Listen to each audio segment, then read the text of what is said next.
अस्सलाम वालेकुम नाज़रीन, आप देख रहे हैं प्रोग्राम दुनिया के साथ। मैं हूं आपके साथ आपकी मेज़बान आसमा इकबाल। और प्रोग्राम में आज हम सबसे पहले बात करने वाले हैं अमेरिका और ईरान के दरमियान होने वाली न्यूक्लियर डील के हवाले से। नाज़रीन, अमेरिकी महकमा ख़ारिजा ये तस्दीक कर रहा है कि वो ईरान के साथ 2015 के जौहरी मुआहदे की बहाली के बिल्कुल करीब पहुँच गए हैं, लेकिन 11 माह से बातचीत में मुस्बत पेशरफ्त के बावजूद इस जौहरी मुआहदे की बहाली में नई रुकावटें भी सामने आ रही हैं। यूक्रेन पर रूसी हमले की वजह से अब मॉस्को और मगरब के दरमियान इख्तलाफात हैं, और इसी बायस हम देख रहे हैं कि बड़ी हद तक ये जो मुसव्वदा है ये मुकम्मल होने के बावजूद यूरोपीय ममालिक को गैर मुतय्यन वक्त तक मुज़ाकरात को रोकना पड़ा है। अगर हम यूरोपीय यूनियन की खारिजा पॉलिसी के सरबराह के सामने आने वाले बयान की बात करें तो जोसेफ बोरेल ने सोशल मीडिया पर यह बयान दिया, जिसमें उन्होंने बैरूनी अवामिल की वजह से वियना मुज़ाकरात में वक्फे की ज़रूरत पर जोर दिया। उन्होंने ये भी बताया कि हतमी मुसव्वदा बुनियादी तौर पर तैयार और मेज़ पर मौजूद है। अगर फरीकैन में हतमी मुआहदा तय पा जाता है तो ईरान पर मगरबी ताकतों की जानिब से आयत पाबंदियों में नरमी की जाएगी। साथ ही साथ आपको ये भी बताएं कि अमेरिका एकतरफा तौर पर 2018 में ईरान जौहरी मुआहदे से अलहदा हो गया था और ईरान पर पाबंदियाँ आयद कर दी गई थी, लेकिन अब अमेरिका इस मुआहदे से में वापस क्यों आना चाह रहा है, इसकी बहाली क्यों चाहता है और ये निकला क्यों था 2018 में। ये मुआहदा जो 2015 में हुआ था, इसकी डिटेल्स इस पर आपको एक पैकेज दिखाते हैं, एक रिपोर्ट दिखाते हैं, फिर गेस्ट हमारे साथ होंगे, उनसे बात कर लेंगे।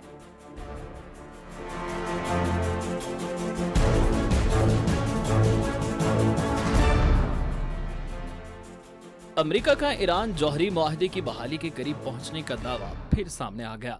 तर्जमान अमेरिकी महकमा खारजा नेड प्राइस के मुताबिक ईरान के साथ 2015 के जौहरी मुआहदे की बहाली करीब है, लेकिन हम अभी तक वहीं पहुंचे नहीं हैं। जो पेचीदगियां हैं उन्हें भी जल्द हल कर लिया जाएगा। अगर दोनों फरीकैन में हतमी समझौता तय पा गया तो ईरान पर मगरबी ताकतों की जानिब से आयत पाबंदियों में नरमी की जाएगी। ये मुज़ाकरात अप्रैल 2021 में बरतानिया, चीन, फ्रांस, जर्मनी, ईरान और रूस के दरमियान शुरू हुए थे, जिसमें अमेरिका बिलवास्ता तौर पर हिस्सा ले रहा था। अलबत्ता अब कई बरसों बाद दोबारा ये मामला हल की जानिब गामजन है।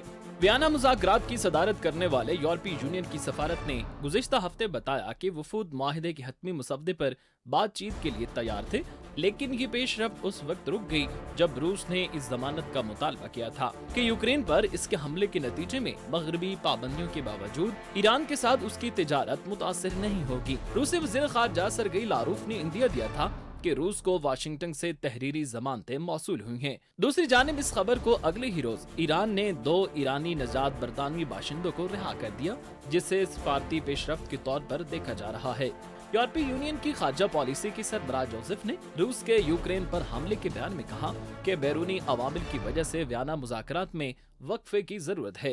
एक हतमी मतन बुनियादी तौर पर तैयार और मेज पर है। ईरान जौहरी मुआहदे के लिए रूस के एलची ने कहा है कि मुज़ाकरात का नतीजा सिर्फ मॉस्को पर मुनहसिर नहीं है, दीगर फरीकैन को अब भी इजाफी खदशात हैं और इनसे बातचीत की जा रही है।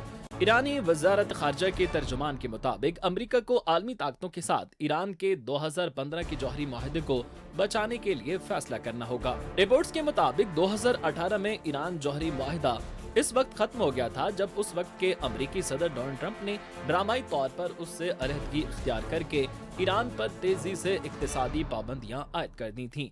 इसके नतीजे में तेहरान मुआहदे में तयशुदा अपनी जौहरी सरगर्मियों की हद से तजावुज कर गया। दूसरी जानिब वाशिंगटन में 50 में से 49 रिपब्लिकन अमेरिकी सेनेटर्स ने ईरान के साथ जौहरी मुआहदे की हिमायत करने से इनकार कर दिया है। इसकी वजह इराक में खुद मुख्तार इलाके कुर्दिस्तान के शहर अरबिल में कई मिसाइल दागे गए थे, जो अमरीकी कौंसल खाने के करीब भी गिरे थे। ईरान ने उस हमले की जिम्मेदारी कबूल करते हुए कहा था कि उसने इसराइली हदफ को मिसाइलों से निशाना बनाया है। बिल्कुल जी, रिपोर्ट आप देख चुके हैं, इसी पे हम बात करेंगे सारे मामले पर डॉक्टर कलीमुल्लाह साहब से। माहिर हैं बैनुल-अक़वामी उमूर के वीडियो लिंक पर हमारे साथ मौजूद हैं। अस्सलाम वालेकुम डॉक्टर साहब। वालेकुम सलाम। सर बहुत शुक्रिया, आप वक्त निकाल रहे हैं हमारे प्रोग्राम के लिए। सर ये फरमा दीजिएगा कि ईरान जौहरी मुआहदे पर फरीकैन में 11 माह से बातचीत हो रही थी, लेकिन जब भी हम देख रहे हैं कि हतमी मुसव्वदे की जानिब भी पहुँचने लगते हैं तो इसमें कोई ना कोई नई रुकावट सामने आ जाती है। जैसे अभी देख लें कि रूस यूक्रेन कशीदगी जो है इतनी ज़्यादा बढ़ गई थी कि इस बातचीत के अमल में वक्फा आ गया था। आप समझते हैं कि अभी दोबारा जब ये मुज़ाकरात की मेज़ पर आएंगे तो कोई ना कोई नतीजा निकल आएगा बिल आखिर, या अभी भी आपको लगता है कि नहीं कुछ ऐसा हो जाएगा कि नहीं हो पाएगा? जो यूएस ईरान या P5+1 न्यूक्लियर डील है, जिसको हम ईरान न्यूक्लियर डील भी कहते हैं, उसमें जो सबसे बड़ी रुकावट है वो यूएस पॉलिटिक्स के अंदर जो रीसेंट पोलराइजेशन है वो। आपने देखा होगा कि ट्रम्प की ईरान की तरफ जो ईरान के लिए जो पॉलिसी थी वो बिल्कुल मुख्तलिफ थी। ट्रम्प बेसिकली प्रोटेक्शनिज्म और अमेरिका फर्स्ट के स्लोगन के साथ आए थे, वो इसको लेकर चल रहे थे। और बाइडेन जब आए तो बाइडेन की पॉलिसी वही पुरानी यूएस की जो मल्टीलैटरलिज्म की पॉलिसी हमेशा से रही है, तो ट्रम्प उसको प्रैक्टिस करना चाह रहे थे। तो बेसिक डिफरेंस को विद इन जो डिसीजन मेकिंग फोरम है यूएस में, उन्हीं के दरमियान डिफरेंसेस इतने हैं कि वो किसी फाइनल डिसीजन पे नहीं पहुंच पा रहे कि उन्होंने इस डील को रेस्टोर करना है या नहीं करना। अब यूएस के अंदर इजराइल की जो लॉबी है वो भी बहुत स्ट्रांग है।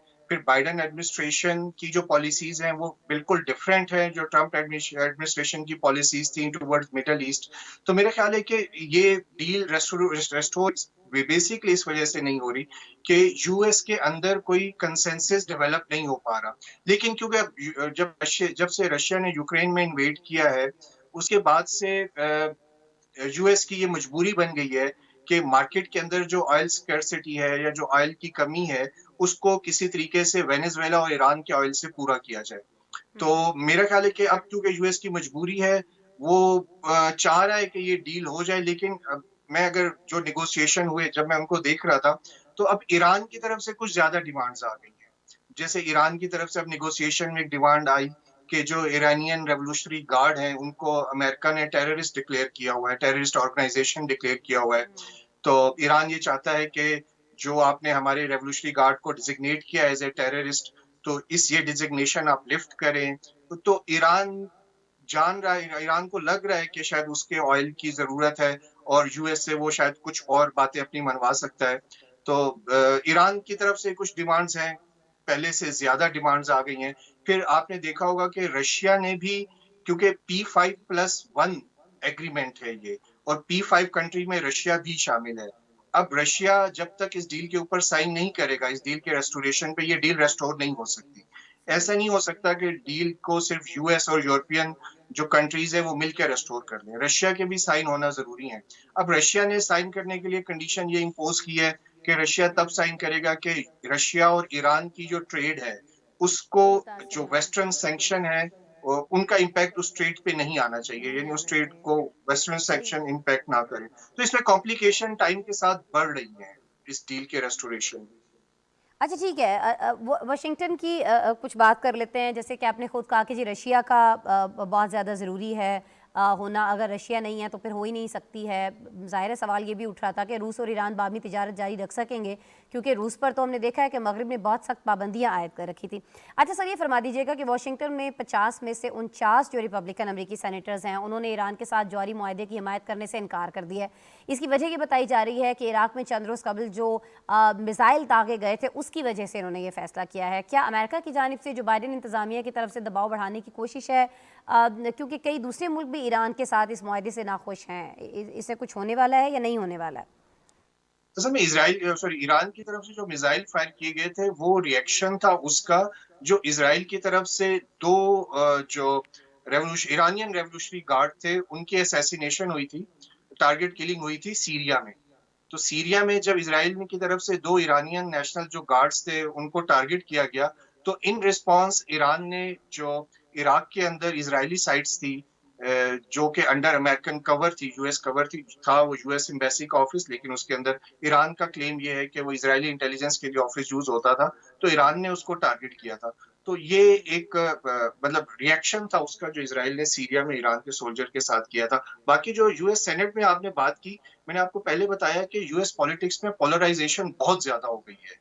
आपने देखा होगा कि पिछली दफा जो बाइडेन की पावर ट्रांजिशन थी जब, तो उसमें ट्रंप ने के जो फॉलोवर्स थे उन्होंने कितनी ज्यादा डिस्टरबेंस क्रिएट की। और जो ट्रंप के फॉलोवर्स हैं और जो इजरायली लॉबी है ये अमेरिका के अंदर, वो इस डील की फेवर में नहीं है। वो हर मुमकिन कोशिश कर रहे हैं कि कोई भी ऐसा एक्सक्यूज क्रिएट किया जाए जिससे वो इस डील के रेस्टोर होने को रोक सके। लेकिन जो बाइडेन एडमिनिस्ट्रेशन है वो एक डिफरेंट मिडल ईस्ट पॉलिसी के साथ चल रही है, और उस पॉलिसी की रिक्वायरमेंट ये है कि ये डील रेस्टोर हो। तो मेरे ख्याल है कि जब तक विद इन यूएस रिपब्लिकन और डेमोक्रेट्स के बिटवीन एक बार्गेन नहीं हो जाता, तब तक इस डील को की रेस्टोरेशन नहीं हो सकती। और अगर ये डील पिछले इस एक हफ्ते में रेस्टोर होती भी है, तो कम से कम उसकी इम्प्लीमेंटेशन में मेरा अंदाजा ये है कि आपको 3-4 महीने लग जाएंगे। ठीक है, ईरानियन ऑयल मार्केट में आने तक 3-4 महीने लग जाएंगे। ठीक तो है, इसमें 3-4 आप महीने लग क्वेश्चन सकते कर हैं, लें। लेकिन सर ये फरमा दीजिएगा कि ईरान और अमेरिका में ये जो मुज़ाकरात हैं जिनके हवाले से हम बात कर रहे हैं, अगर ये मुस्बत नतीजा इनका कोई सामने आ जाता है, दोबारा अमेरिका इसमें शामिल हो जाता है इस डील के अंदर, तो खित्ते पर इसके हम क्या असरात देख रहे होंगे? अगर ये डील हो जाती है, तो ऐसा नहीं होगा कि ईरान और यूएस के कोई रिलेशन फ्रेंडली हो जाएंगे। अगर ये डील हो भी जाती है, तो ईरान और यूएस के मैक्सिमम रिलेशन नॉर्मल लेवल पर आ सकते हैं। मुझे तो ये भी नहीं लगता कि डिप्लोमेटिक रिलेशन रिस्टोर होंगे। तो डील डज़न्ट मीन कि ईरान और यूएस के रिलेशन बहुत फ्रेंडली हो जाएंगे, लेकिन इसका एक चीज़ जो रीजनल इम्पैक्ट है वो बहुत ज़्यादा होगा। ईरान की फॉरेन पॉलिसी बहुत ज़्यादा एग्रेसिव हो जाएगी। आपने पिछले दिनों देखा होगा कि जैसे-जैसे यूएस कमज़ोर हो रहा है, या उसके साथ-साथ ईरान की फॉरेन पॉलिसी बहुत एग्रेसिव हो रही है। जब इन्होंने ईरान का जनरल था, जैसे जनरल कासिम सुलेमानी, जी जी उसको टारगेट किया, तो ईरान ने फौरन बड़ा स्ट्रॉन्ग किस्म का रिस्पॉन्स दिया।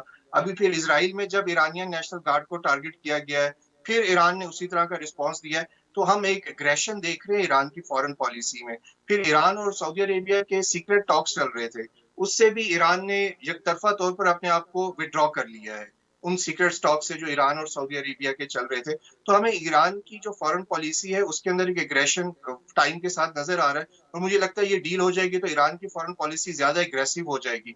और अगर सऊदी अरेबिया और ईरान के बिटवीन कोई अंडरस्टैंडिंग डेवलप नहीं होती, इनके नेगोशिएशन तो चल रहे हैं, 3-4 राउंड हो गए हैं सऊदी अरेबिया और ईरान के जो डायलॉग चल रहा है, लेकिन अभी वो सस्पेंड हो गया है जब से ईरान ने अपने आप को उन डायलॉग से विथड्रॉ किया है। तो अगर सऊदी अरेबिया और ईरान के दरमियान कोई अंडरस्टैंडिंग डेवलप नहीं होती, तो हम देखेंगे कि आने वाले दिनों में इस डील के बाद मिडल ईस्ट के अंदर जो राइवलरी है बिटवीन सऊदी अरेबिया, ईरान और इजराइल, उसमें इजाफा होगा, और मिडल ईस्ट के अंदर जो जंग के इम्कानात हैं वो ज्यादा होते जाएंगे वक्त के साथ साथ इस डील के बाद। अच्छा, तो क्या हम ये कह सकते हैं डॉक्टर कलीमुल्लाह साहब कि इस डील से जो ज़्यादा फ़ायदा होने जा रहा है वो ईरान ही को होने जा रहा है, हर तरह से, हर लिहाज से अगर हम देखें, ये फरमा दीजिएगा। और फिर ये भी फरमा दीजिएगा कि फिर अमेरिका की मजबूरी क्यों है इस डील में वापस आना? क्या अमेरिका के पास कोई और ऑप्शन नहीं है? अमेरिका की अच्छा, आपकी बात तो ये बिल्कुल सही है कि इस डील से सबसे ज्यादा फायदा ईरान को होगा, क्योंकि जो 2015 की डील थी, उसके मुताबिक ईरान अपना जो ऑयल है वो फ्रीली मार्केट में बेच सकता है। तो अगर जैसे ये डील रिस्टोर होती है, तो ईरानियन उसके ऊपर कोई लिमिट नहीं है। ईरान जितना मर्जी अपना ऑयल मार्केट में, तकरीबन मेरे ख्याल से 2 मिलियन बैरल इनकी पर डे प्रोडक्शन है, तो Iran 2 million barrel per day तो इमीडिएटली मार्केट में ला सकता है। अब यूएस की क्यों ये मजबूरी है? यूएस के ऊपर उसके अलाइज का बहुत बड़ा प्रेशर है। आपने देखा होगा कि इंटरनेशनल मार्केट में ऑयल की प्राइसेस बहुत ऊपर जा रही हैं, और कल ही इंडिया ने रशिया के साथ एक ऑयल कॉन्ट्रैक्ट किया है। इंडिया की एक ऑयल फर्म है, उन्होंने रशिया के साथ एक ऑयल कॉन्ट्रैक्ट किया है, क्योंकि जब से यूक्रेनियन वॉर स्टार्ट हुई थी, तो रशिया ने इंडिया को ऑयल के ऊपर तकरीबन 20 to 25% डिस्काउंट ऑफर किया था। तो जब रशिया ने इंडिया को ये डिस्काउंट ऑफर किया और इंटरनेशनल मार्केट में ऑयल प्राइस तकरीबन $140 पर बैरल को टच कर रही थी, तो उस दौरान इंडिया ने रशिया के साथ एक ऑयल कॉन्ट्रैक्ट कर लिया उस डिस्काउंटेड प्राइस के ऊपर। और जब ये पता चला है अमेरिका को, तो अमेरिका इससे मतलब खासा नाराज है। उन्होंने बाकायदा अपनी मेरे ख्याल से अमेरिकन सेक्रेटरी ऑफ स्टेट से उन्होंने उनका स्टेटमेंट भी आई थी कि इंडिया शायद तारीख में एक गलत तरफ ना खड़ा हो। तो इंडिया की तरफ से प्रेशर है कि उनको ऑयल चाहिए। अगर ये डील रिस्टोर होती है, तो ऑयल इंटरनेशनल मार्केट में ऑयल की प्राइस कम होगी, और उससे इंडिया और रशिया की बजाय ईरानियन ऑयल यूज कर सकता है। वरना डर ये है कि अमेरिका को, कि अमेरिका के जो अलाई हैं वो रशिया के ऊपर जो सैंक्शन लगी हैं उनको फॉलो नहीं करेंगे, और अगर इंटरनेशनल मार्केट में ऑयल प्राइस बहुत ऊपर ठीक है, जाती सब है, अपना अपना तो मफाद जो देख रहे होंगे, कंट्रीज फिर हैं जो वो पाबंदियां रशिया लगी हैं रशिया के ऊपर उसको भी खातिर में नहीं लाया जाएगा, क्योंकि ऑफ कोर्स ऑयल तो चाहिए उनको, ईरान से नहीं मिल रहा होगा तो फिर रशिया की जानिब जाएंगे, फिर पाबंदियों को भी नहीं देखेंगे। बहरहाल बहुत शुक्रिया डॉक्टर कलीमुल्लाह साहब, आप हमारे साथ मौजूद थे, माहिर बैनुल-अक़वामी उमूर के बात कर रहे थे। ईरान और अमेरिका के दरमियान जो मुज़ाकरात जारी हैं, डील में वापस आना चाह रहा है 2015 वाली में, 2018 में निकला था अमेरिका, अब वापसी के लिए एफर्ट्स की जा रही है। ज़्यादा फ़ायदा बहरहाल इसका ईरान ही को होने जा रहा है। अच्छा जी, आगे बढ़ते हैं और एक बड़ी खबर जो रोज़ाना हम डिस्कस कर रहे होते हैं उस पर बात करेंगे रूस और यूक्रेन जंग पर, जो कि अब 22वें रोज़ में दाखिल हो चुके हैं। नाज़रीन, मशरक़ी यूक्रेन में गोलाबारी से 21 अफराद के हलाक होने की इत्तलात आ रही हैं। मुकामी हुकाम बता रहे हैं कि मशरक़ी यूक्रेन के कस्बे पर गोलाबारी की गई, जिससे कम से कम जो अफराद हलाक हुए हैं वो 21 हैं जो रिपोर्ट हो रहे हैं। खार्किव में स्कूल और सकाफती मरकज़ तबाह हो गया है। रूस ने मारियोपोल ड्रामा थिएटर की इमारत पर बम गिराया, जिससे ये मुकम्मल तौर पर तबाह हो गई है। यूक्रेनी हुकाम के मुताबिक इमारत में शहरी पनाह लिए हुए थे। दूसरी जानिब रूसी वज़ारत दिफा ने 24 घंटों के दौरान यूक्रेन में 46 फौजी इंफ्रास्ट्रक्चर तनसीबात को तबाह करने का ऐलान किया है और साथ ही साथ यूक्रेन का दावा है कि 14,000 फौजी मारे गए हैं।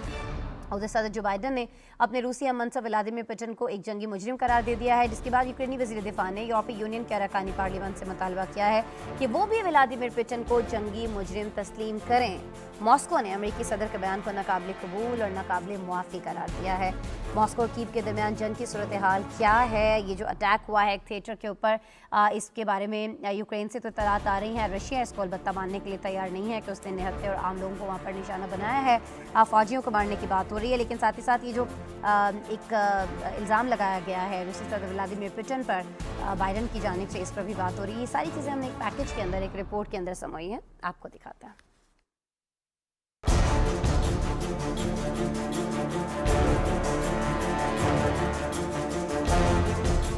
रूसी फोर्सेस की यूक्रेन के मुख्तलिफ शहरों में बमबारी 22वें रोज भी जारी है। मशरकी यूक्रेन के कस्बे पर गोलाबारी से 21 अफराद हलाक हो गए, जबकि 25 जख्मी होने की इत्तलात हैं।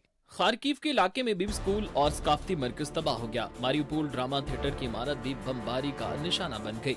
यूक्रेनी हुकाम के मुताबिक इमारत में सैकड़ों बाशिंदे पनाह लिए हुए थे, जिनके घर मारियोपोल में रूसी बमबारी के सबब तबाह हो चुके हैं। रूसी अफवाज और दुम्बास के अलहदगी पसंदों की यूक्रेन में पेशकदमी जारी है और रिहायशी इमारतों को कंट्रोल में लिया जा रहा है। रूसी वजारत दिफा ने 24 घंटों में यूक्रेन में 40 फौजी इंफ्रास्ट्रक्चर तनसीबात को तबाह करने का दावा किया है। यूक्रेनी फौज के 181 तैयारों और हेलीकॉप्टरों, 172 ड्रोन तैयारों, 170 मल्टी बैरल रॉकेट लॉन्चर्स, 1389 टैंकों और बख्तरबंद गाड़ियों, जबकि 133 एयरक्राफ्ट मिसाइल सिस्टमों और मार्टर तोपों और 1168 स्पेशल फौजी गाड़ियों को भी तबाह कर दिया गया। दूसरी जानिब यूक्रेन का दावा है कि इस जंग के दौरान 14,000 रूसी फौजी मारे गए, 40 तैयारों, 108 हेलीकॉप्टरों और 444 टैंकों को तबाह किया गया। यूक्रेनी फौज के मुताबिक रूस की 1435 बख्तरबंद गाड़ियां, 72 रॉकेट लॉन्चर सिस्टम और 43 फिजाई दिफाई सिस्टम तबाह कर दिए गए हैं। उधर अमेरिका की सदर जो बाइडन ने अपने रूसी हम मनसब व्लादिमीर पुतिन को यूक्रेन पर हमला जंगी जुर्म करार दिया। उन्होंने यूक्रेन में खौफनाक तबाही और दहशत फैलाने का इल्जाम लगाया। The American people will be steadfast in our support of the people of Ukraine in the face of Putin's immoral, unethical attacks on civilian population. इस बयान के बाद यूक्रेनी वजीर दिफा ने यूरोपीय यूनियन के अरकान पार्लियामेंट से मुतालबा किया कि वो रूसी सदर व्लादिमीर पुतिन को जंगी मुजरिम तस्लीम करें। दूसरी जानिब मॉस्को ने नाकाबिल कबूल और नाकाबिल मुआफ़ी करार देते हुए कहा कि ये बयानबाजी एक ऐसे मुल्क का सरबराह कर रहा है जिसके बम्बों से दुनिया भर में लाखों अफराद हलाक हो चुके हैं। अक़वाम मुत्तहिदा के मुताबिक 1,06,000 यूक्रेनी शहरियों ने पनाह की तलाश में मुल्क छोड़ दिया और मजबूरी तौर पर 32 लाख अफराद मुल्क छोड़ चुके हैं, जिनमें बच्चे और खवातीन भी शामिल हैं। अब भी 20 लाख से ज्यादा बाशिंदे अपने घर बार छोड़कर यूक्रेन की सरहदों के अंदर फंसे हुए हैं। जर्मनी की वजारत दाखिला के मुताबिक यूक्रेन से 1,87,000 से ज्यादा मुहाजिरीन पहुंचे, जो एक रिकॉर्ड है। बिल्कुल जी, इल्ज़ामात का सिलसिला यहाँ पर जारी है। 22 रोज़ हो चुके हैं इस जंग को शुरू हुए, लेकिन अभी तक इसको रोकने के लिए जो मुज़ाकरात हैं वो कामयाब होते दिखाई नहीं देते हैं। बहरहाल एक और जगह आपको लेकर चलते हैं जहाँ यहाँ तो 22 रोज़ हुए हैं, लेकिन जिस जगह का अब हम रुख कर रहे हैं वहाँ 2014 से जंग जारी है। मैं बात कर रही हूँ जंगज़दा मुल्क यमन की। आपको बताएं कि इस जंग में जो 2014 में स्टार्ट हुई थी, तकरीबन 3,80,000 अफराद की जान जा चुकी है। लेकिन सबसे अफसोसनाक जो अमर है वो ये है कि अक़वाम मुत्तहिदा के मुताबिक इस तादाद का जो 70% है, 70% जो है वो बच्चों पर मुश्तमिल है। लाखों लोग बेघर हो चुके हैं, भूख है, अफलास है यहाँ पर दिखाई देती है। ये वो नन्हे बच्चे हैं जिनको कुछ पता नहीं है कि और कितना जीना है, कब कोई बॉम्ब का ये निशाना बनेंगे और बस इनकी ज़िंदगी ख़त्म हो जाएगी। भूख अफलास बढ़ती जा रही है और ऐसे में अक़वाम मुत्तहिदा की जानिब से जब यमनी अवाम की मदद के लिए फ़ंड रेजिंग कॉन्फ्रेंस का इनेकाद किया गया तो मैं ख़ास तौर पर आपको बताना चाहती हूँ कि यहाँ पर हुआ क्या। नाज़रीन, यमन में 1,70,00,000 से ज़्यादा अफराद को इस वक्त फौरी इमदाद की ज़रूरत है। इन लोगों के लिए UN ने $4.27 बिलियन की इमदाद की अपील की थी, लेकिन हुआ क्या? हुआ ये कि इस रकम का 1/4 भी जमा नहीं हो सका। जिनेवा कॉन्फ्रेंस में दुनिया के बड़े बड़े ताकतवर ममालिक मौजूद थे, लेकिन इमदाद की रकम पर सिर्फ 1.3 बिलियन की रकम ही जमा हो सकी। दूसरी जानिब वर्ल्ड फूड प्रोग्राम की बात करें तो उन्होंने भी अपनी इमदाद निस्फ कर दी है, जिससे अब मुल्क में लोग गुर्बत का शिकार हो रहे हैं। अक़वाम मुत्तहिदा के सेक्रेटरी जनरल ने अलबत्ता खबरदार किया है कि अगर इमदाद के लिए मौसर इक़दाम अमल में नहीं लाए गए तो सूरत हाल मज़ीद अबतर हो सकती है। नाज़रीन, इस पर मेरी टीम ने, हमारे जो रिसर्चर्स हैं, उन्होंने बड़ी मेहनत से कुछ चीज़ें निकाली थी जो हम आपसे शेयर करना चाह रहे थे एक पैकेज की सूरत में, लेकिन कुछ टेक्निकल वजूहात की बिना पर ये पैकेज हम तैयार नहीं कर पाए। मुझे अफसोस है कि रिपोर्ट आपसे शेयर नहीं हो पाएगी, जिसमें खासा ऐसा डाटा था जिससे आप इस जंग के सिचुएशन को, इस इलाके की सूरत हाल को और ये सब क्यों हो रहा है इसको समझ सकते थे। लेकिन बहरहाल अब ये चीज़ें हम पूछने की कोशिश कर लेते हैं। जी, ब्रिगेडियर रिटायर्ड सैयद गज़नफ़र अली शाह साहब से, दिफाई तज्ज़ियाकार हैं, वीडियो लिंक पर मुझे ज्वाइन कर रहे हैं। अस्सलाम वालेकुम सैयद गज़नफ़र अली शाह साहब। जी वालेकुम अस्सलाम, thank you very much. Brigadier साहब बहुत शुक्रिया। अच्छा ब्रिगेडियर साहब, जब मुझे मालूम हुआ कि हम आज इस प्रोग्राम में यमन के हवाले से आपसे बात करना चाह रहे हैं, तो मुझे आपका इंतखाब बेहतरीन इसलिए लगा प्रोड्यूसर की जानिब से कि आप एक ख़ास तौर पर जहाँ इंसानी हुकूक की पामाली हो रही होती है उस सूरत हाल पर बड़ा अच्छा तबसरा फरमाते हैं। मुझे ये बताइएगा, एक कॉन्फ्रेंस का इनेकाद किया जाता है फ़ंड रेजिंग के लिए, वहाँ वो बड़े बड़े ममालिक मौजूद हैं जो इंसानों को मारने के लिए, जंगों के लिए हर वक्त तैयार रहते हैं, बहुत सारा फंड्स उनके पास मौजूद है, लेकिन जहाँ 70% आबादी जो हलाक हुई है इस जंग के नतीजे में, उसमें बच्चे शामिल हैं, बहुत सारे बच्चे भूख से बिलख रहे हैं, इलाज की सहूलियात नहीं है, खाने पीने को कुछ नहीं है, वहाँ ये सब के सब जो है दम साधे बैठे रहे, किसी ने कोई इमदाद देने की कोशिश ही नहीं की और जो दी वो बिल्कुल आटे में नमक के बराबर। सर असद, थोड़ी सी एक और चीज लिंक कर लीजिएगा तो आपको दुनिया का बिहेवियर और बिहेवियर, इस बर्ताव के पीछे कौन सी ताकत है जो इस वक्त दुनिया को इन ह्यूमैनिटेरियन क्राइसिस की तरफ ड्राइव कर रही है, इंसानी सफरिंग्स की तरफ लेके जा रही है, लोगों को मारने पे, बच्चों को भूखा मारने पे लेके जा रही है। वो है, अभी तो आप एक इमदाद रिलीज करने की बात कर रही है ना। यहाँ तो वो मुल्क है जिसने अफगानिस्तान के अंदर, जो अफगानिस्तान के मुल्क के अपने पैसे थे $9 बिलियन, वो 20 साल अफगानिस्तान को तबाह करने के बाद वो पैसे फ्रीज कर लिए और उसके बाद दुनिया की सबसे बड़ी सो कॉल्ड जमहूरियत का सदर जो बाइडन है, वो कहता है कि इसमें से आधे पैसे हम 9/11 के फैक्ट्रीज को, जो 9/11 जो अमेरिका ने खुद करवाया था, which was a false flag operation और orchestrated by Mossad and CIA, ताकि वो अफगानिस्तान में अपने बूट्स ऑन ग्राउंड लेके। तो यहाँ से आपको करैक्टर का अंदाजा होना चाहिए कि दुनिया में क्या रियलाइजेशन है ह्यूमन सफरिंग। इस दुनिया में ये जो अमेरिकन लेड जितनी भी पावर्स हैं, ये ह्यूमन क्राइसिस को क्रिएट करने के में और उसको एग्रेवेट करने में, उसको बढ़ाने में, उसको आगे लेके जाने में, लोगों को मारने में, किलिंग करने में, औरतों की आबरूरेजी करने में, बच्चों को जिंदा जलाने में, ये पैलेस्टाइन, कश्मीर और यमन आपके साथ। अब यमन क्यों है? यमन ट्रेजिकली, यमन जो है, जो किसी जमाने में साउथ यमन और नॉर्थ यमन हुआ करता था, फिर वो यमन एक बन गया, तो उस यमन के अंदर, वहाँ उस यमन में मुसलमान आबाद हैं। अब वहाँ पे एक फ्रिक्शन तो हमेशा रही, उस फ्रिक्शन के ऊपर जब वो एक पॉलिटिकली चीजें जो है वो डिवाइड होती चली गई और वहाँ पे हाउथीज आ गए और फिर कोई गवर्नमेंट के बैक सिक्योरिटी फोर्सेस थी, उनकी आपस में लड़ाई शुरू हो गई, तो अबू साले आ गया, कोई उसके बाद आपस में की फ्रिक्शन बढ़ती गई। फिर आपको पता है कि उसके साथ साथ 2018 में एक सदर्न ट्रांजिशनल काउंसिल आ गई जो हाउथीज के अगेंस्ट थी और उन्होंने कहा जी हम साउथ यमन इंडिपेंडेंट चाहते हैं। फिर उस साथ साथ सऊदी अरब ने जो हमला कर दिया, तो मुसलमान ममालिक मुल्क ने ही एक मुसलमान ममालिक के ऊपर ये ह्यूमन क्राइसिस जो आज आप जिक्र कर रही हैं, ये क्रिएट किया। अब इसको क्रिएट करने के बाद आप एक मतलब बजाय इसके कि उसको इंटरनली सॉल्व करते, हम पड़े हुए हैं, हमारे यहाँ पहली दुख की बात तो ये है कि हम दुनिया को मौका देते हैं, हम अपने क्राइसिस जनरेट करते हैं सिर्फ इसलिए कि हम में से कुछ शिया हैं कुछ सुन्नी हैं। ईरान है, वो अगर कहते हैं कि वो शिया था तो वो शिया पावर के लिए लड़ रहा था, और वो जनाब हौतीस को जो है वो तमाम की तमाम जितनी एड जा रही थी, जो मिसाइल जा रहे थे, जो अपना चीज़ें वो उनकी तरफ से जा रही थी कि वो अपना होल्ड क्रिएट करना चाहते थे। अब वो दरवाजे पे दस्तक दे रहे थे, तो सऊदी अरब दरमियान में कूद पड़ा, फिर कोलेशन फोर्सेस बन गई। वो तो शुक्र है कि पाकिस्तान इस जंग का हिस्सा नहीं बना, नहीं तो पाकिस्तान को भी इस जंग का हिस्सा बनने के लिए कहा गया था। अभी इसके दो फैक्टर हैं, एक जीतने की फैक्टर कोशिश तो की गई कोलेशन थी। ब्रिगेडियर या साहब इस जानिब हम आगे चल के भी इस पे बात कर लेते हैं।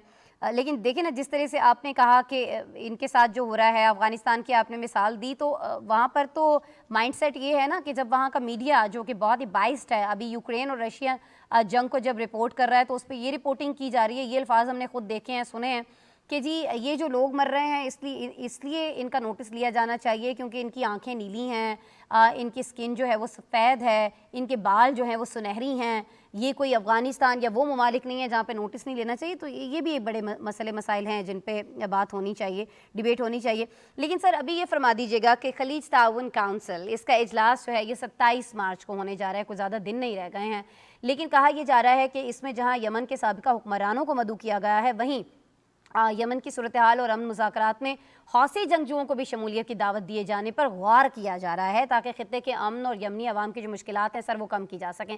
आपको लगता है कि हौसी जंगजू जो हैं इन मुज़ाकरात में शामिल होंगे, बातचीत का रास्ता इख्तियार करेंगे और फिर इसको कोई फ़ायदा भी हो सकता है?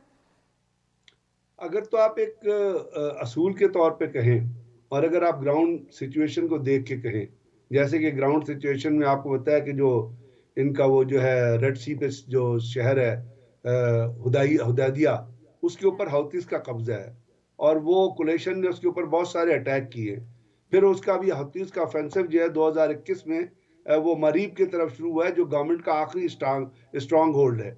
और हौतीस ने ये जो हुदैदिया है, ये आप ये समझे कि ये एक लाइफ लाइन है कि ये पोर्ट सिटी के ऊपर आता है और वहां पे वो बैठे हुए हैं। और इसके खिलाफ जिस तरह वो जंग जारी है उसमें आपको देख रहे हैं कि उनको बाकायदगी से तमाम की तमाम जो मदद है वो उनको मिलती नजर आ रही है। अब जैसे मैंने आपसे अर्ज किया कि किसी भी कन्फ्रंटेशन के अंदर जो अफेक्टेड पार्स होती हैं उनको दरमियान में लेके आया जाता है। अगर हौतीज हैं और वो भी यमनी हैं, वो बाहर से नहीं आए। जैसे मैंने आपसे कहा कि पहले साउथ यमन और नॉर्थ यमन था और ये जंग जो है जब शुरू हुई तो ये हौतीज और सिक्योरिटी फोर्सेस के दरमियान शुरू हुई थी। वो सिक्योरिटी फोर्सेस जो साले के जो है वो जो लॉयल थी, तो अगर वो एक पार्टी हैं और वो बहुत सारे इलाके पे कब्जा करके बैठे हुए हैं, और जो आपने देखा था सऊदी अरब ने जब ऑफेंसिव लॉन्च किया था तो दुनिया भी ने भी ये सोचा था, कुरैशन ने जब किया था कि ये तो बड़े जल्दी खत्म हो जाएगा, लेकिन अब आप देख लीजिए कि गालिबन 2011 से 2012 से आप 2021 में आ गए और वो ऑफेंसिव भी अभी तक चल रहा है और सफरिंग भी बढ़ती जा रही है। तो मेरा ख्याल के खलीज ये जो इजलास है इसमें अगर आप उनको बुलाएंगे और उनको बातचीत करेंगे तो इसका कोई पॉलिटिकल हल निकाला जा सकता है, कोई ट्रूस हो सकता है, कोई दरमियान में जो इलाके हैं वहाँ जो उनके ऊपर जो कंट्रोल है उसके ऊपर बातचीत से पहले भी एक ऐसी बातचीत हुई है जिसमें प्रिजनर एक्सचेंज का माहिदा हुआ था, आपस में एक दूसरे से बातचीत हुई थी। तो इसको और बढ़ाने की का मौका मिलता है और उनको आप एक पार्टी के तौर पर शामिल करते हैं और यमनी के अंदर जो सिक्योरिटी फोर्सेस के भी रिप्रेजेंटेटिव बाकी लोग भी आते हैं, तो मेरा ख्याल तो ये प्रोडक्टिव हो सकता है। क्योंकि जंग जो है अगर ये 2011 से अभी तक जारी है तो आप ये यकीन कीजिएगा कि अगले 10 साल भी जारी रहेगी, क्योंकि जो ताकतें हैं जो मैंने आपको बताया, जो यहाँ पे इंटरेस्टेड हैं, वो ताकतें उनके पास हथियार मौजूद हैं और वो हथियार मिसाइल, आपने देखा कितने सऊदी अरब के ऊपर कितने मिसाइल अटैक हो गए, वो कहाँ से मिसाइल आए? हूती ने तो कोई फैक्ट्री नहीं लगाई हुई ना, वहां पे जो लोग सिक्योरिटी फोर्स या सऊदी अरब की फोर्सेस ये सारी चीज़ें कहाँ से आ रही हैं ब्रिगेडियर साहब, ये भी किसी से ढका छुपा नहीं है। लेकिन ये फरमा दीजिएगा कि ये जो इंसानी बहरान है यमन के अंदर, ये हम देख रहे हैं कि इसमें ख़तरा ये पैदा हो रहा है सर, मुज़ाकरात तो अपनी जगह, जंगबंदी तो अपनी जगह, कि इस बहरान में इजाफा इसलिए हो सकता है क्योंकि रूस यूक्रेन जंग के बाद हम देख रहे हैं कि क्योंकि 1/3 से ज़ायद गंदम जो है वो यहाँ पर आती थी यूक्रेन से, अब वो सिलसिला जो है वो रुक चुका है। अगर ये इसी तरह से यूक्रेन का मामला लटकता रहता है तो फिर कितना आप इस पर यमन पर इसके असरात होते हुए देख रहे हैं, कितना नुकसान हो सकता है यमन से इसका? यमन को तो ऑलरेडी नुकसान हो रहा है। यमन का रूस की यूरेनियम की, मेरा ख्याल यूक्रेन की गंदम से ताल्लुक नहीं है इस वक्त। मेरी नज़र में यमन का इस वक्त ताल्लुक है वर्ल्ड फूड प्रोग्राम से। यमन का इस वक्त ताल्लुक है इंटरनेशनल रेड क्रॉस ऑर्गेनाइजेशन से। यमन का इस वक्त ताल्लुक है डोनर एजेंसी तो से। हाफ कर दिया ना सर। क्या क्या देखा जाता है जब किसी की इमदाद इस तरह से उसमें कट लगाया जाता है? क्या देखा जाता है? वो ये इसी तरह का कट है जिस तरह का वो 9/11 का कह के अफगानिस्तान के अपने फंड में से लगा लिया गया है। मैं यही तो आपसे अर्ज कर रहा हूँ कि इसका ताल्लुक उस स्टोरेजेस से है जो स्टोरेज बहुत सफिशिएंट मकदार में इस वक्त मौजूद। देखिए ना, यूक्रेन की जंग तो अभी 20-25 दिन हुए शुरू हुई है। 20-25 दिन पहले तो यूक्रेन से तमाम गंदम जो है वो सप्लाई की जा रही थी। तो अगर यूक्रेन की गंदम का कोई इफेक्ट आना है तो वो आज से 2 महीने बाद या 1.5 महीने बाद आएगा, जब ये फ्रेश सप्लाईज वहां पे नहीं जाएंगी। तो अभी जो स्टोरेज है वो तो वर्ल्ड है, वो जो वर्ल्ड फूड प्रोग्राम है उनके पास वो स्टोरेज मौजूद है। अगर वो रिलीज करना, अभी चले यूक्रेन की जंग हो गई, दुनिया में दवाओं की किल्लत तो नहीं हुई है ना, दुनिया में कोई अपना पानी की किल्लत तो नहीं हुई है, दुनिया में कोई एडिबल ऑयल की किल्लत तो नहीं हुई है। वो तो मलेशिया में बहुत ज्यादा बनता है, बाकी वेस्ट में भी बहुत ज्यादा बनता है, यूक्रेन में तो नहीं बनता। तो यूक्रेन की जंग को एक्सक्यूज बना के अगर आप यमन की इमदाद को कम करेंगी तो इसमें आप ये अंदाजा है, इसमें एक अय्यारी है, इसमें एक रियाकारी है, इसमें एक धोखादही है। इसलिए धोखादही है कि यमन के अंदर, मैं फिर बड़ा कैटेगोरिकली कहूंगा, चाहे शिया चाहे सुन्नी, यमन के अंदर मुसलमान बसते हैं और यमन को तबाह करने वाले भी मुसलमान हैं। दुख की बात यह है, आप रोए तो कहां जाके रोएंगे? यानी यमन के अंदर जंग फैलाने वाले कौन है? यमन के अंदर मिसाइल फैलाने वाले कौन है? क्या जरूरत थी इस जंग की? अगर आपको जरूरत थी तो जब आप अब खलीज ताउन काउंसिल बात कर रही है, वो अगर होती और वो लड़ रहे थे तो उस वक्त जरूरत तो सर कभी भी नहीं होती है। मुज़ाकरात ही तमाम मसाइल का हल होते हैं। लेट्स सी अब ये जो मुज़ाकरात होने जा रहे हैं इसमें क्या नतीजा निकलता है। बहुत शुक्रिया ब्रिगेडियर रिटायर्ड सैयद गजनफर अली शाह साहब, आप मौजूद थे हमेशा की तरह। हमारी रिक्वेस्ट पे आपने वक्त निकाला, अपना तज्जिया शेयर किया। और नाज़रीन, अभी हमें आपको जापान लेकर चलना है। आज जापान हमें आपको इसलिए लेकर चलना है कि वहाँ मशरक़ी इलाकों में 7.4 की शिद्दत से आने वाले ज़लज़ले ने इमारतों को हिला कर रख दिया। अब तक 4 अफराद की हलाकत की तस्दीक हो चुकी है। ज़ख्मियों की तादाद भी 190 तक जा पहुँची है। ज़लज़ले के बायस मुल्क में 3 रोज़ तक हाई अलर्ट जारी कर दिया गया है। ज़लज़ले का जो मरकज़ है फुकुशिमा के करीब समंदर में 60 किलोमीटर की गहराई में था।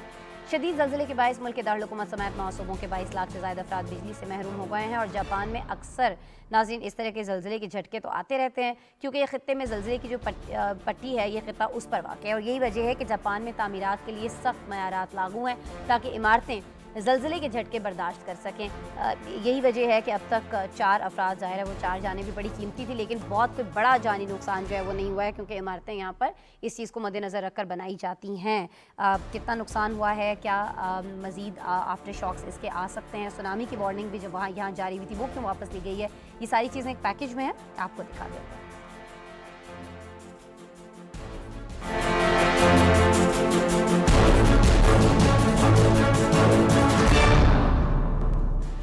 जापान में 7.4% का ज़लज़ला, मुल्क में हाई अलर्ट जारी कर दिया गया। मुल्क के शुमाल मशरकी सूबे फुकुशिमा में 7.4 की शिद्दत से आने वाले ज़लज़ले की ज़ेरे ज़मीन गहराई 60 किलोमीटर रिकॉर्ड की गई। मुल्क की कुदरती आफात एजेंसी ने ज़लज़ले के नतीजे में मशरकी और शुमाली सूबों में 4 अफराद की अमवात और 198 अफराद के जख्मी होने का ऐलान किया है, जबकि 3 दिन तक जापान में हाई अलर्ट जारी रहेगा। ज़लज़ले की शिद्दत से फुकुशिमा डाइची न्यूक्लियर प्लांट में रेडियो एक्टिव पानी की टैंक गिर पड़े, लेकिन कोई मवाद ज़ाया नहीं हुआ। सुनामी की जारी की गई वार्निंग भी सूरत हाल में बेहतरी के बाद वापस ले ली गई। ज़लज़ले के बाद जापान के दारुल हुकूमत समेत 9 सूबों के 22 लाख से ज्यादा घरों को बिजली की फराहमी मुनक़ते रही। शुमाल मशरकी इलाकों में सड़कें टूट फूट का शिकार होने से जमीनी राब्ता मुनक़ते हो चुका। ट्रेन सर्विस गैर मुअय्यना मुद्दत के लिए मुलतवी और मुल्क की सबसे बड़ी शहरा हिफाजती इंतजामात के तहत बंद कर दी गई है। जापान में अक्सर ज़लज़ले के झटके आते रहते हैं, क्योंकि ये खित्ते में ज़लज़ले की पट्टी पर वाक़ है और यही वजह है कि जापान में तामीरात के लिए सख्त मयारात लागू हैं। एक हफ्ता कबल ही 11 मार्च को जापानी तारीख के बदतरीन ज़लज़ले और सुनामी को 11 साल मुकम्मल होने पर 15,000 से ज्यादा हलाक और हजारों लापता होने वालों का शोक मनाया गया था। 9 मैग्नीट्यूड की शिद्दत वाले इस ज़लज़ले ने जापान के शुमाल मशरकी इलाकों में तबाही फैला दी थी। 15,900 के करीब अफराद लुक में अचल बने और 2,500 से ज्यादा अफराद अभी तक लापता हैं। ज़लज़ले ने जापानी जौहरी पावर प्लांट को तबाह कर दिया था, जिसके बाद मुल्हिका इलाकों में आइंदा साल होने वाली 3,786 अमवात को भी हुकाम ने इस ताने से मुतासर होने के बायस करार दिया था। बिल्कुल जी, किसी और मुल्क में अगर इस तरह का ज़लज़ला आया हुआ होता तो बहुत ज़्यादा जानी नुकसान होता, क्योंकि वहाँ इंफ्रास्ट्रक्चर इन चीज़ों को देखकर बनाया जाता है इमारतों का, इसलिए इतना ज़्यादा जानी नुकसान नहीं हुआ है। रिपोर्ट आप देख रहे थे। आज के प्रोग्राम का वक्त जो है वो ख़त्म हो रहा है। जाते जाते हमारा सेगमेंट चलते चलते ज़रूर देखिएगा। अपना बहुत सा ख्याल रखिएगा। अल्लाह ने के बाद फ्रांस के एक चिड़ियाघर में गुज़िश्ता साल अगस्त में पैदा होने वाले पांडा के 2 बच्चों को पहली बार जमीन, घास और चट्टानों पर चलने के लिए आजादाना छोड़ दिया गया। फ्रांस के चिड़ियाघर में इन पांडों को खुसूसी हैसियत हासिल है और पांडा की जमीन पर पहले कदमों को देखने के लिए कई ममालिक के खिलाड़ी भी मौजूद थे। 7 माह के नन्हे पांडा के वालिदैन को 2012 में चीन से फ्रांस लाया गया था। मादूमियत का शिकार पांडा की अफजाइश के लिए चीन ने फ्रांस को ये पांडा फराहम किए थे। थाईलैंड में हाथियों का दिन मनाया गया। हाथियों के एहसास में सजाई की तकरीब में हाथियों ने खूब मौज उड़ाई। इस मौके पर 57 हाथियों के लिए फलों और सब्जियों की दावत का एहतमाम किया गया। 8 मीटर लंबी मेज पर हाथियों के लिए 2 टन फल और सब्जियां रखी गई थीं। हाथियों के लिए तकरीबात मुनाकिद करना थाईलैंड की सकाफत का हिस्सा रहा है, लेकिन कोरोना वबा की वजह से गुज़िश्ता 2 बरस ये तकरीबात मुनाकिद नहीं की गयी। रवां साल हालात में बेहतरी के बाद हाथियों के दिन पर खूब रौनक देखने में आई। सऊदी अरब के तारीखी इलाके अल अला में दुनिया का सबसे बड़ा हॉट एयर बलून फेस्टिवल मुनाकिद हुआ, जिसे अब Guinness book of world record में शामिल कर लिया गया है। रॉयल कमीशन और सऊदी बलून ऑर्गेनाइजेशन की जानिब से मुनाकिदा हॉट एयर बलून फेस्टिवल में 142 गर्म हवा के गुब्बारे फिजा में उड़ाए गए। इन गुब्बारों ने सहराए अरब की फिजा को दिलकश और रंगीन बनाए रखा। इन नजारे को देखने के लिए सऊदी शहरियों समेत दीगर गैर मुल्कियों की बड़ी तादाद मौजूद थी। इस मौके पर अल अला रॉयल कमीशन और हार्ट ब्लोन ऑर्गेनाइजेशन की जानिब से एक मफाहमती यादाश्त पर दस्तखत भी किए गए। Guinness book of world record ने इसे हॉट एयर बलून का दुनिया का सबसे बड़ा शो करार दिया है। उड़ने वाली कश्तियां फिल्मों में तो आपने देखी होंगी, लेकिन मुत्तहिदा अरब अमारात की पहली उड़ने वाली कश्ती जल्द हकीकत का रूप धारने वाली है। अमारात की न्यूज एजेंसी वाम के मुताबिक कश्ती की मकामी सतह पर तैयारी के लिए खित्ते के सबसे बड़े मेरीन शो में मफाहमत की यादाश्त पर दस्तखत कर लिए गए हैं। हाइड्रोजन से चलने वाली कश्ती फ्रांसीसी फर्म की इजाद है। कंपनी को उम्मीद है कि अगले साल आलमी माहौलियाती कॉन्फ्रेंस के इनेकाद से पहले कश्ती के महदूद एडिशन फिजा में महवे परवाज होंगे।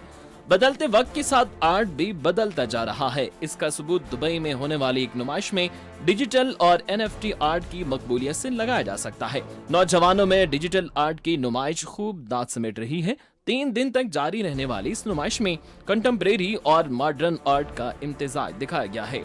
आर्ट गैलरी के डायरेक्टर का कहना है कि बदलते वक्त के साथ हर चीज की तरह आर्ट में भी लोगों की तरजीहात बदल रही हैं। इसी चीज को मद्देनजर रखकर इस अनोखी नुमाइश का इनेकाद किया गया।